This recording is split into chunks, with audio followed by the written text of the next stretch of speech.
Hey everybody, my girlfriend Danielle is really into Ghostbusters. It's one of her favorite things in the world, probably second only to Back to the Future, and she's always wanted a Proton pack. Proton packs, if done the right way, can be anywhere between $2,500 and $3,000. And as much as I'd love to do that for her, I can't afford that right now. So I thought about my options, and I ended up going with a Spirit Halloween pack, which I took and modified with the help of a couple of different folks, and this is the end result. So I just kind of want to take you in for a quick tour here. So the base pack ends up looking pretty good, but it's really this kind of gray color when it comes out of the box.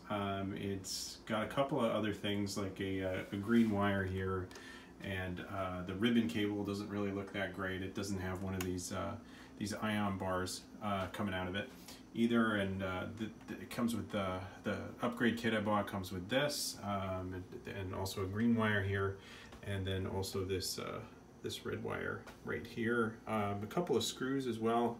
This you just drill in and then put it in there. This P-clamp, which really kind of adds to making it look really awesome, and then this as well, just kind of makes it look a little more realistic. So I was able to get the help of Bill Doran and his wife Brittany, Punish Props, and they were able to really help me kind of take this to the next level. So I'll list where I got the upgrade kit parts, which do include the electronics.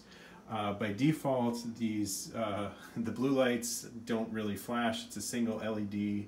There's 4 LEDs in here originally that all flash together with the wand as well at the same time, which they all just kind of fluctuate at the same time, which doesn't really look great.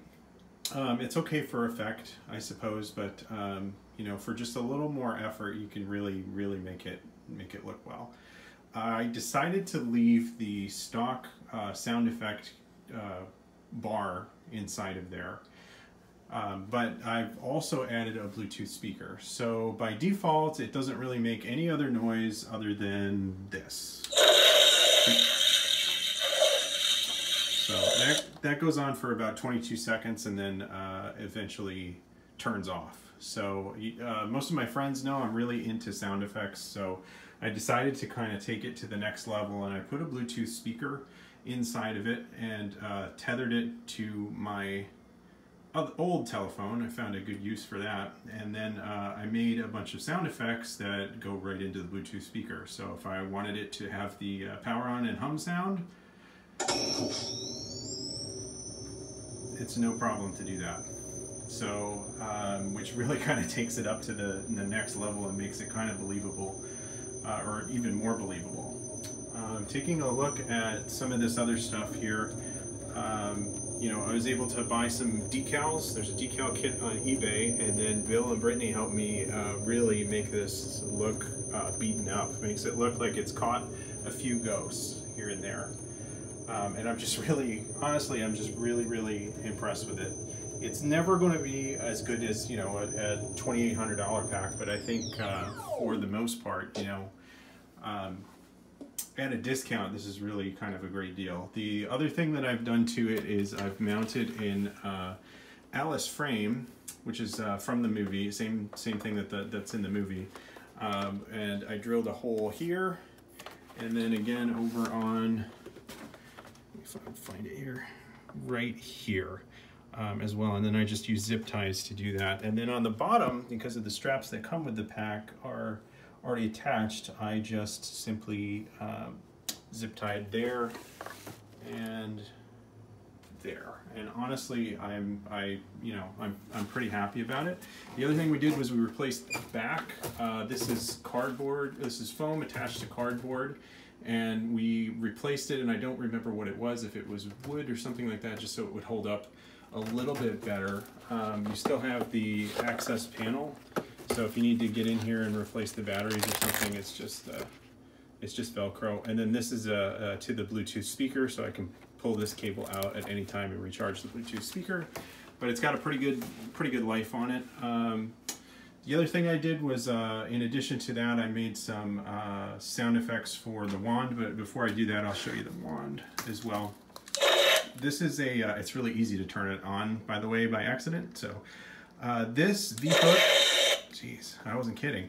This V-hook system was made by Buster Props, and I think it's 20 bucks on Etsy. It comes 3D printed.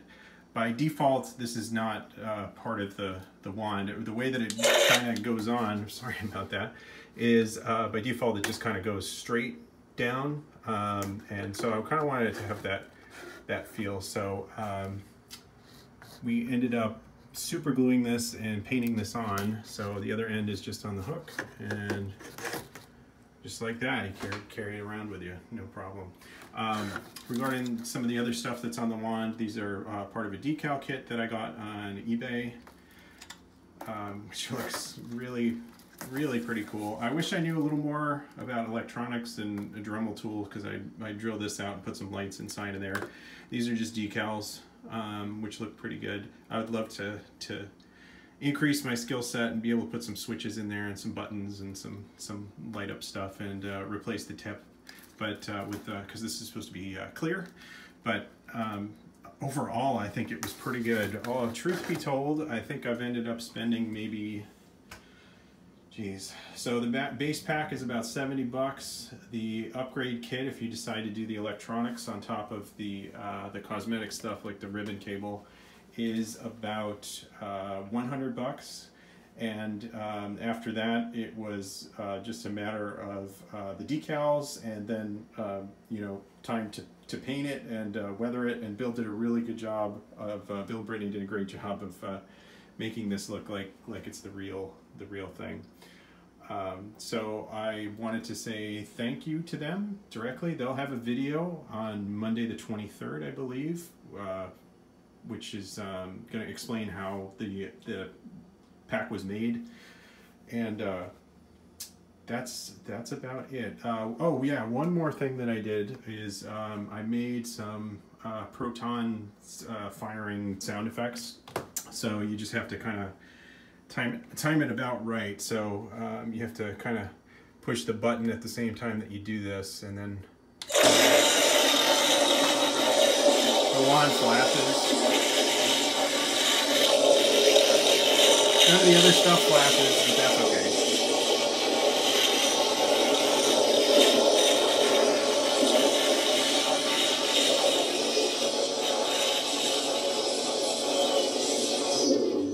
Runs for about 20 seconds and then goes back into the hum. I found the sound effect on the internet, and I was able to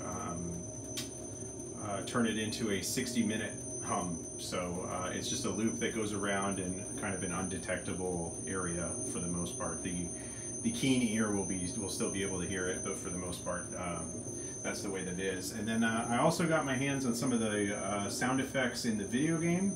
So I was able to do stuff like the Proton alarm, like when it's going to overheat. So when you're firing along,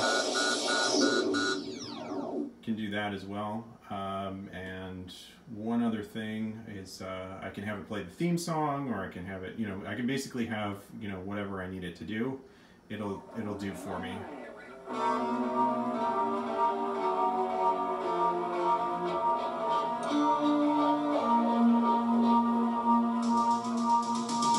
It's a pretty loud speaker. There's no, the back doesn't hold in the sound very much, so the speaker is situated basically behind here in an area where it kind of rests where the flap opens. That's pretty much it. I also made a second loop for the pack where that high-pitched sound kind of takes a backseat, and the lower end kind of comes out as well, just to kind of spruce it up a little bit. You know, it's an electronic device that it's an unlicensed nuclear accelerator, right? So it's probably not always going to do the same thing. So I just like to kind of spice that up. So I hope that you have kind of found this helpful. I'll leave some links and to where you can kind of get your hands on this stuff. Truth be told, you can do it for about 300 bucks, and it ends up looking pretty great. The only thing is that it's maybe 80% size. So if you're a bigger person, you're going to probably have some, you know, it'll look a little bit smaller on you. If you're a smaller build, it'll look fantastic. So anyway, I wanted to say thanks a lot, and I hope that helps folks along who are looking to kind of do a proton pack on a budget, but really try to make it look as good as possible. Thanks.